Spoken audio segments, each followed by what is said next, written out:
Number one is deciding, and you are deciding on a lot of things. You are deciding on what kind of house to buy. Do you want to buy a new build, or do you want to buy an old build? You are deciding on how much you want to spend, how much you are willing to actually spend on buying a house. You are deciding on the area that you want to buy your house, because the cost of houses, whether old build or new build, in different areas differ. So you want to know if you want to go with area A or area B, also depending on different other factors that are obtainable for particular areas. So even before doing anything at all, you need to make your decision. And it doesn't mean that you have to be fixated on, oh, this is area A and this is the only area that I want to work with. I don't want to work with any other area. It is usually good to have more than one area that you are willing to buy your house in, so that by the time you weigh other factors, you have more than one options to actually pick from. Hey guys, welcome back to my channel. Thank you so much for joining me again on this channel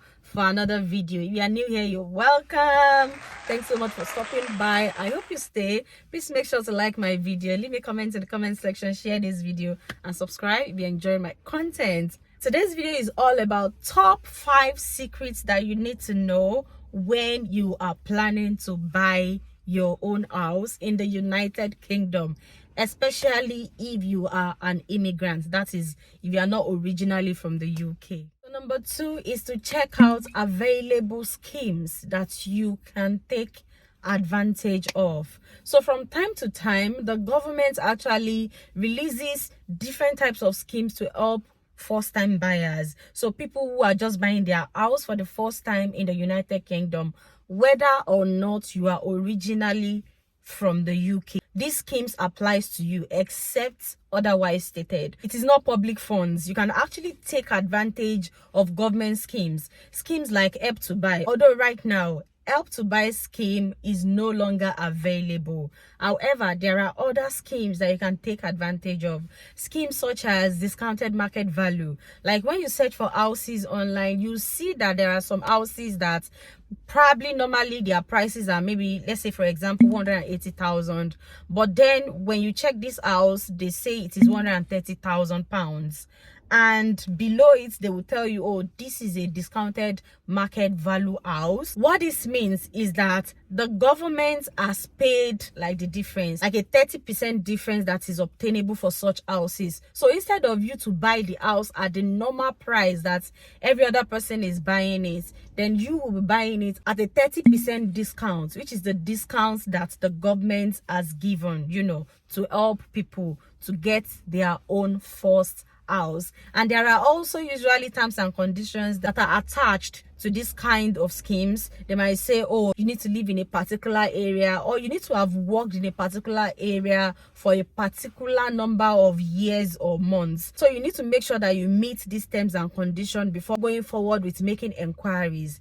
about such houses. There are also other discount schemes that are available to you, especially as a first-time buyer, from the builders themselves. So a particular builder can say, for key workers in the UK, or for people who are working with the NHS, we are giving a 5,000 discount on this house, or things like that. So when you go through a builder's website, you need to make sure that you are taking into account the discounts and schemes that you can take advantage of. The third on my list is be intentional about saving. Hey, at this point, I would say that at first I wasn't very serious with this particular point.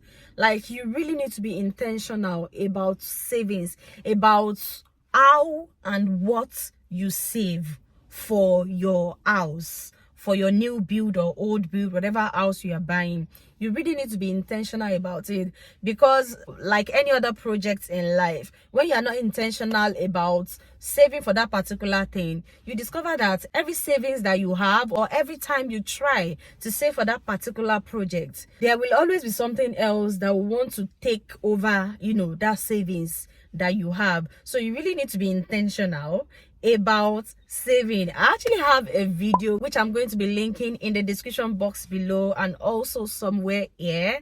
This video is all about how to save intentionally for your deposit for your home, whether new build or old build in the United Kingdom. So make sure that you check that video out after watching this video. Number 4 is check out various mortgage advisors. So here in the UK, when you want to buy a house, usually you need a mortgage advisor. As the name implies, except you want to put down your own money once, maybe the house is 100,000 and you want to pay the own money in cash, you know, to the builder, you need a mortgage advisor. And usually these mortgage advisors are like the link between you and the bank, because you are going to be paying a deposit. For example, the 100k house, you are paying a deposit of, let's say, 10%. So you are paying £10,000. Now, the remaining £90,000 will be given to you by the bank. So the bank will borrow you the £90,000. And the mortgage advisor usually will be the intermediary between you and the bank. They will be the ones to check out and look out for best rates for you in terms of interest rate, in terms of repayment. So you need a good mortgage advisor. However, something that I've learned is that at the early stages of you deciding what house you want to buy, you know, at the early preparation stage, you can speak to as many mortgage advisors as you want. People speak to as many as 10 mortgage advisors. The funniest thing is that with your situation, your income, your outgoings, your expenditures, your savings and everything, by the time you give this same information to 10 different mortgage advisors, most of them will come with you with different outcomes. Some advisors will tell you, oh, this bank can borrow you, this bank cannot borrow you.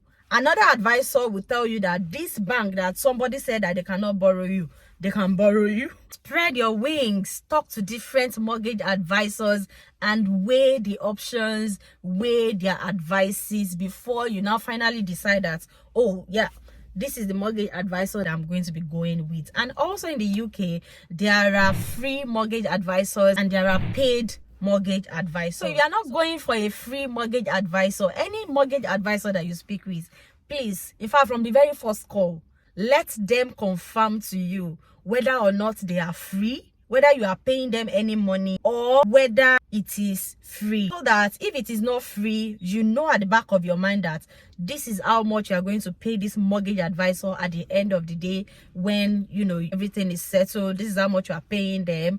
Or, oh, I'm not paying this mortgage advisor, it is free. It is a bank that is going to pay them. So you need to be sure of that from the get-go so that you know which mortgage advisor to drop and which ones you can continue talking with. If you are getting value for this video, please make sure that you give it a thumbs up and share this video to your friends. Now, my next point is to start searching and start going for viewing. I've done a lot of viewings on this channel that I've put on this channel, and I remember somebody actually asking me and saying, do you get charged for going to view these houses? No, you don't get charged for going to view a house, whether new build or old build in the UK, at least as at the time of making this video. I mean, they are looking for customers and you are their potential customers. So why would they charge you because you want to come and check something and see if you want to buy it or not?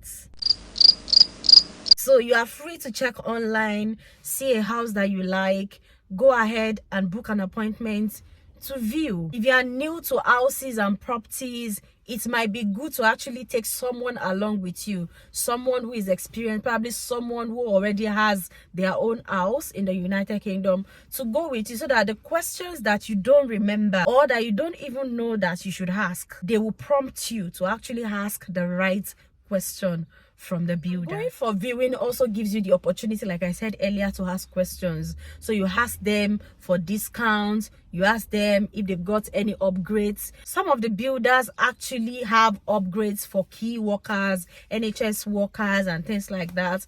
Ask them if there's upgrade, if there's discount. This is the time when you need to ask questions. So don't be shy to go for viewing. Don't be shy to ask questions when you go for viewing also. I hope this has been helpful, guys. Thank you so much for watching. Let me know in the comment section what other advice or tips you have for people who are new to the UK or who are just trying to get to their first house in the United Kingdom. Please make sure to like, leave the comments below, share this video and subscribe, and I'll see you in my next one. Bye.